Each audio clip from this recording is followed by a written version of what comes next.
Have you ever thought about where your water comes from? Have you ever wondered where my water comes from?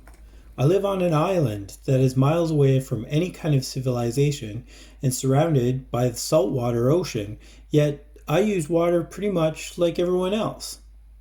I wash dishes like anyone else. I do laundry like everyone else. I shower like anyone else.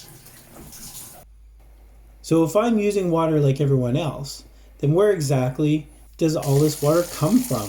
And how does it get to my tap? Well, today we're going to find out.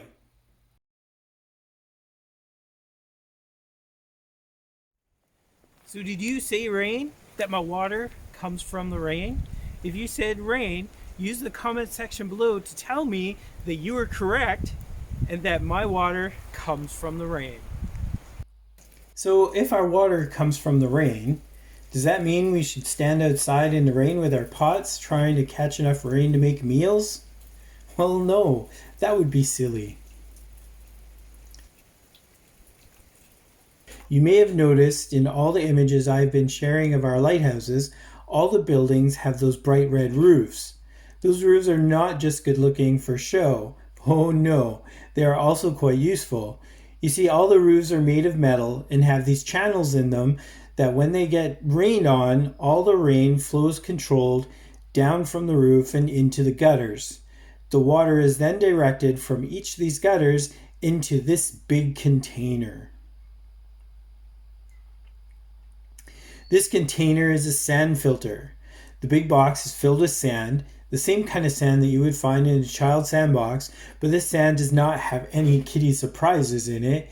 It is kept clean inside the box and replaced a few times each year, and all the water is filtered through this sand and run down into this. When you look at the houses on Bluff, you get a really good idea of how big they are and how many floors there are, but it is a little bit deceiving. My house here has 2 floors, the upper living floor and then the basement, but this section here looks like a 3rd floor. This portion is not really a floor, but is a huge cistern that is designed to hold all the water that comes down from the roof. When we take a look inside, you can see it is quite large, and if you see the markings on the end, you can see how deep it actually is. This cistern will hold over 30,000 liters of water. Think of that as 7,500 jugs of milk from the supermarket. In other words, it's a lot of water. Now, not all stations have this much water under their house. My house entrance held 35,000 liters, but the principal house only held 11,000. So there is more of a chance of the principal house running out of water than the assistant house. With this large amount of water under the house, we do need to take care of it to ensure that it is kept clean for consumption. You can see the water here is encased in a liner to help keep it clean and away from older cement and other building materials. Once a month, we also bleach the water. Yep, that's right, bleach. Bleach contains chlorine, which is what stops growth of bacteria and other things which can make you very, very sick. With this large amount of water, we put a single cup of bleach in to help keep the water clean and stop things like algae from growing in the still water and render the water unusable. So does this mean whenever we need water, we come down here with our pot and scoop some out? Well, no, that would be silly. To get water from the cistern into the house, it is pumped up through the basement floor by this pump, and then the tank here helps to pressurize it to create a pressurized system in the house.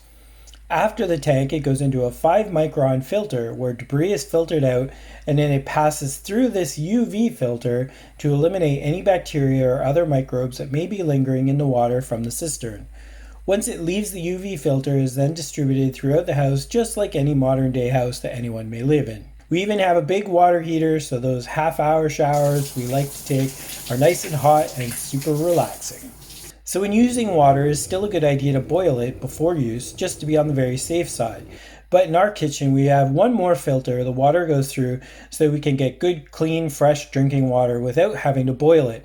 In this little tap, the water goes through one last 0.5 micron filter, taking out any last contaminants that may be left in the water, perhaps from old pipes or anything else that may happen to the water along the way from the cistern to the tap. And that is how we get our drinking water while living in a lighthouse. What about you? Would you feel safe drinking my water? Use the comment section below to let me know how you feel about my water situation, and if you would be okay with being a lighthouse keeper and drinking water that you keep under your house. Thank you so much for watching this video. My name is Spence, and I am a modern day lighthouse keeper. If you enjoyed this video, hit that subscribe button and the bell notification so that you're notified when I upload new videos.